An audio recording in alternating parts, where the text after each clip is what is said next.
আসসালামু আলাইকুম রহমতুল্লাহি ওবরকাতুহু।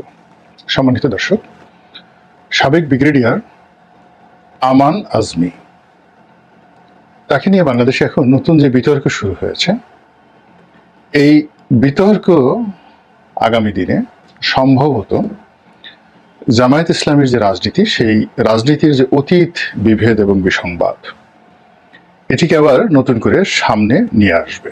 ব্রিগেডিয়ার আমান আজমি, তিনি সেনাবাহিনীতে একজন ভালো কর্মকর্তা ছিলেন, অতি উচ্চ মার্গের সামরিক কর্মকর্তা ছিলেন।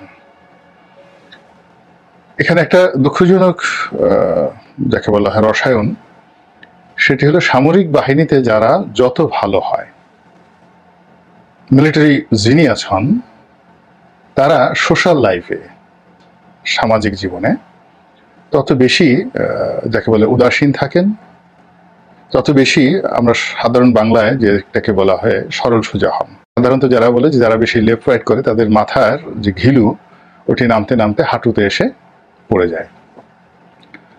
তো আমান আজমি সেই তার যে পরিচয় ব্রিগেডিয়ার, তার চেয়ে বড় পরিচয় হলো তিনি অধ্যাপক গোলাম আজম সাহেবের ছেলে।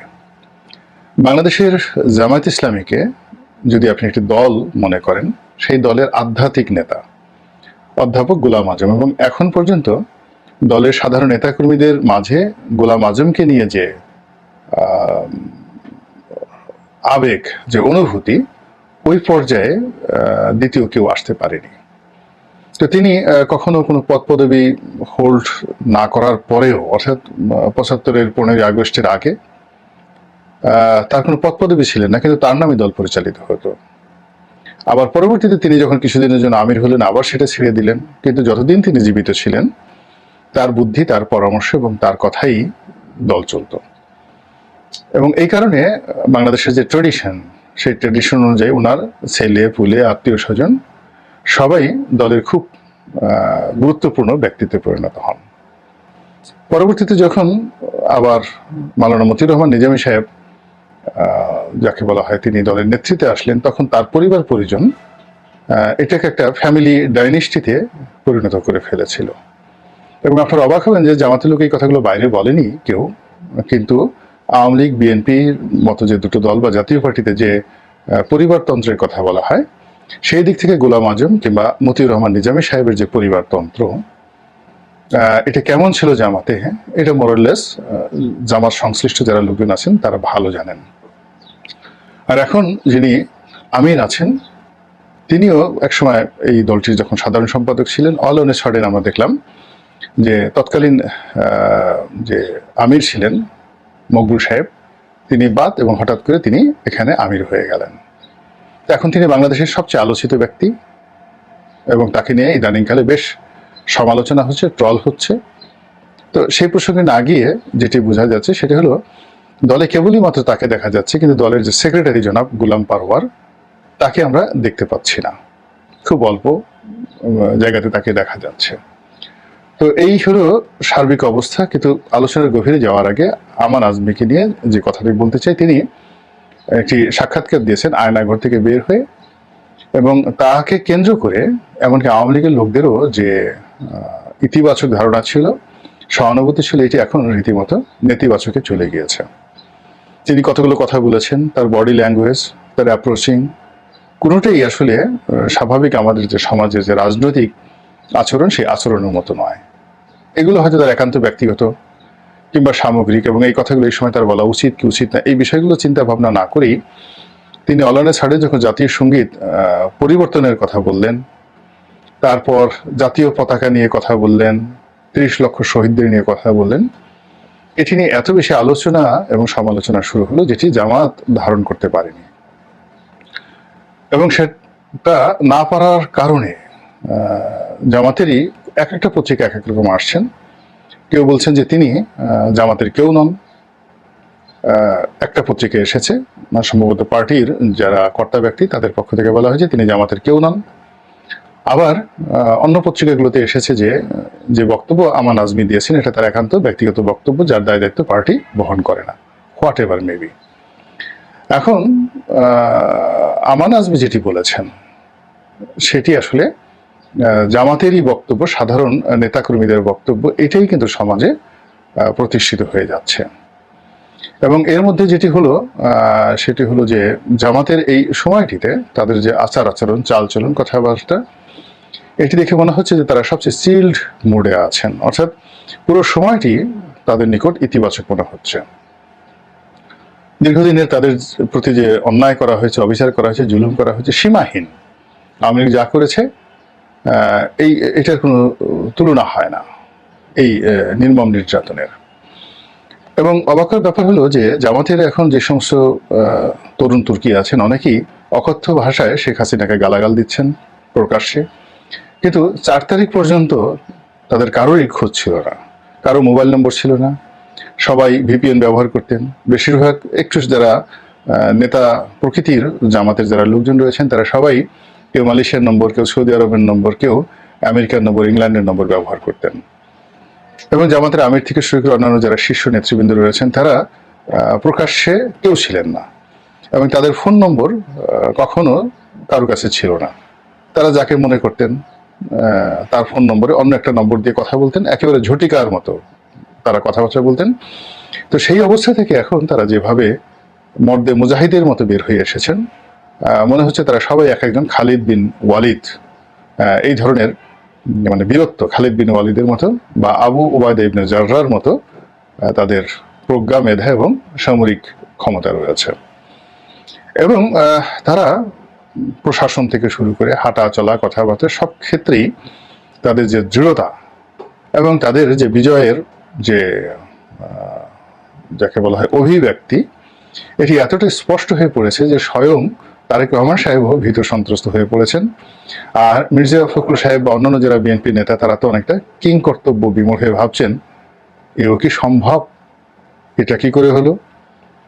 আর অন্যদিকে আওয়ামী লীগের যারা লোকজন আছেন দেশে, দেশের বাইরে, কেউ পালিয়ে আছেন, সবাই তো পালিয়ে আছেন, তারা আমাদের গ্রাম বাংলায় যে সুসরা পাতা বলে না, যেগুলো গায়ে মাখলে শরীরে চুলকানি হয়, সিরিয়াস চুলকানি হয়, তো এখন এই যে জামাতের নেতাকর্মীদের কথাবার্তা শুনে আওয়ামী লীগের লোকজন সেই নিজেদের গায়ে সুসরা পাতা মেখে এখন নিজেরাই চুলকানো শুরু করছেন এবং বলছেন হায় হায় এ কি হলো, এও কি সম্ভব, জামাত আমাদেরকে সাধারণ ক্ষমা ঘোষণা করেছে।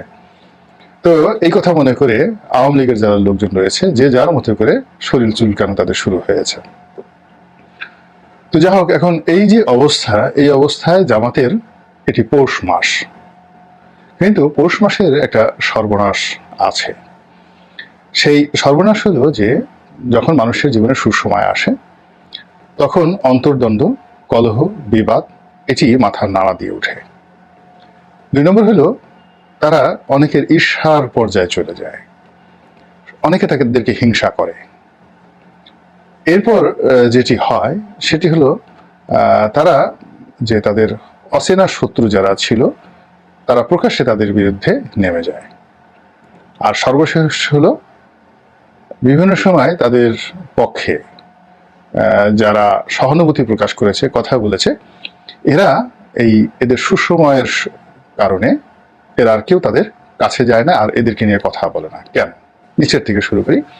প্রথমত হলো যে কিছু মানুষ আছেন যারা অন্যের বিপদে সাহায্য করেন, কথা বলেন, এদের আত্ম অভিমান, আত্মমর্যাদাবোধ খুব বেশি।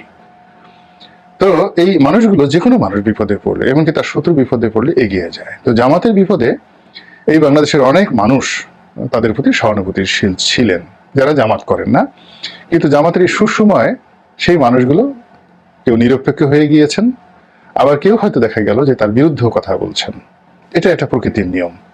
সবাই মধু মেওয়া বা ঘি পোলাও মাখনের জন্য কাজ করে না, আবার সবাই একটা আদর্শকে ধারণ করে তারপর সেই আদর্শের জন্য নিজের বুদ্ধি বিবেক সবকিছু বন্ধক রেখে তারা সবসময় খুব যেটা বলা হয় কনজারভেটিভ, গোড়া সংস্কারপন্থী বা জঙ্গি মতবাদের যারা যাকে বলা হয় কারখানা, ওইরকম ভাবেও সবাই কথা বলেন না।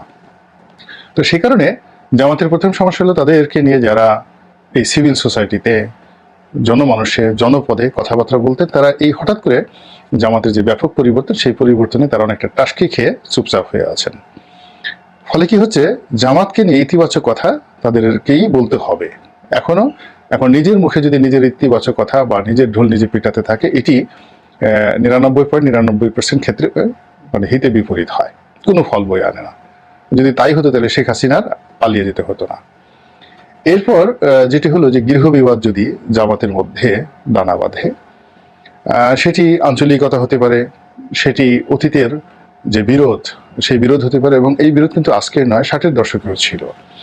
আপনারা জানেন যে জামাতের খুবই গুরুত্বপূর্ণ তিনজন নেতা, আব্বাস আলী খান, তারপরে আব্দুর রহিম, মাওলানা আব্দুর রহিম এবং গোলাম আজম। তো এই পুরো সময়টি 75-এর 15 আগস্ট পর্যন্ত এখানে পর্দার আড়ালে অনেক কিছু হয়েছে, এবং সেই বিরোধ কিন্তু নিষ্পত্তি হয় নাই এখনো পর্যন্ত। তারপর যখন 80-এর দশকে এলো, তখনও কিছু সময়ের জন্য জামাত প্রায় 3-4 বছর বেশ ভালো অবস্থানে ছিল। তো ওই সময়টিতে জামাতের যে পলিটিক্যাল উইংস এবং ফাইন্যান্সিয়াল উইংস, তো পলিটিক্যাল উইংস এর মধ্যেই অনেক দ্বন্দ্ব সংঘাত ছিল, যেগুলো বাইরে আসেনি। আর যেগুলো ফাইন্যান্সিয়াল ক্রাইসিস ছিল, যারা টাকা কালেকশন করতেন, মেনটেন করতেন, দিতেন, ব্যবসা বাণিজ্য দেখাশোনা করতেন, ব্যাংক বিমা পরিচালনা করতেন, এদের মধ্যে বলতে গেলে এরকম একটা অহিনকুল সম্পর্ক ছিল, যার একটা উদাহরণ হলো এই যে মীর কাসেম আলী সাহেব, তাকে আমেরিকা থেকে আনা, তাকে ধরিয়ে দেওয়া এবং তার ফাঁসি নিশ্চিত করার জন্য বাইরের লোক যা না কিছু করেছে, জামাতের মধ্যে মীর কাসেম আলী সাহেবের যারা প্রতিদ্বন্দ্বী ছিলেন তারাই কিন্তু বেশি কাজ করেছেন। এবং মীর কাসেম সাহেবের যে প্রতিষ্ঠিত প্রতিষ্ঠানগুলো, সেই প্রতিষ্ঠানে গিয়ে দেখুন তার পরিবার পরিজনের নামটি পর্যন্ত এখনো উচ্চারিত হচ্ছে না।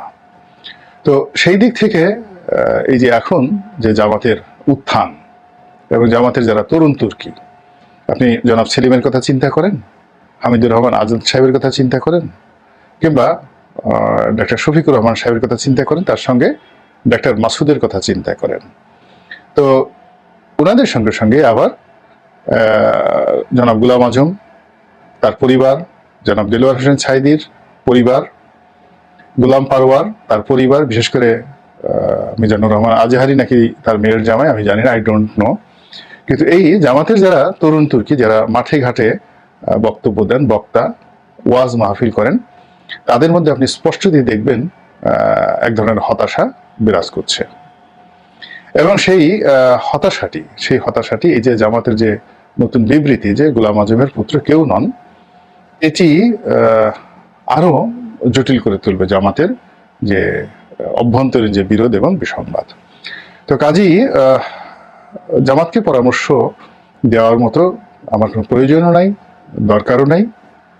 জামাত নিজেরাই 133 পর্যন্ত গোনা জানে, এবং তাদের যারা তরুণ তুর্কি, একেবারে নতুন যারা এসেছে, তারা তাদের অধিকর্তা হিসেবে দেখা গেল যে অনেকেই তারা বিভিন্ন সময়টিতে তাদের আপনজন ভাবে। আমাকে অনেকে আপনজন ভেবেছিল, যদিও আপনজন ভাবার কোনো কারণ কখনো ছিল না, কারণ পার্লামেন্টে 2009 সনে আমি যে বক্তব্য দিয়েছিলাম জামার সম্পর্কে, ঠিক তখনই আমার যে চিন্তা চেতনা জামার সম্পর্কে ছিল, এর বাইরে আমি কখনো যাইনি, এখনো যাব না। অর্থাৎ জামাতের যে রাজনৈতিক ধারা, চিন্তা চেতনা বা থিওলজি, এর সঙ্গে আহলে সুন্নাত ওয়াল জামাতের যে পার্থক্য, সেই পার্থক্য জিনিসটা আমি অনেক আগের থেকেই লালন করি। তো লালন করার কারণে আমি সবসময় চেয়েছি যে জামাতের মধ্যে একটা পরিবর্তন আসুক। সেই পরিবর্তনটা এই সময়টিতে এসে যে আসেনি, তার প্রমাণ হলো আপনি দেখুন যে যেভাবে মাজারগুলো ভাঙা হচ্ছে, তাতে বোঝা যাচ্ছে যে জামাত তার যে ক্ষমতা, সেই ক্ষমতাটাকে তারা নিয়ন্ত্রণ করতে পারছে না। মানে জোশ, এই জোশকে তারা নিয়ন্ত্রণ করতে পারছে না। তো যাই হোক, এখন যেটা হলো যে এখন যেহেতু জামাত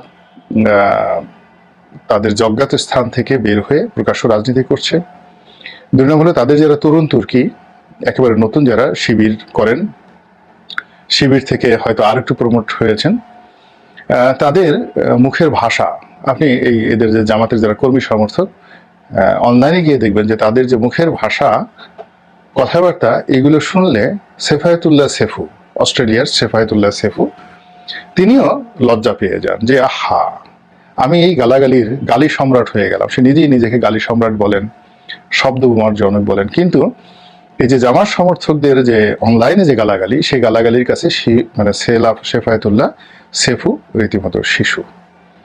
অন্যদিকে একটা সময় এই জামাতের একটা অংশ, ইভেন হেফাজতের একটা অংশ, যারা ফরহাদ মাজাহারকে তাদের আধ্যাত্মিক যাকে বলা হয় গুরু অনেকে মনে করেছেন।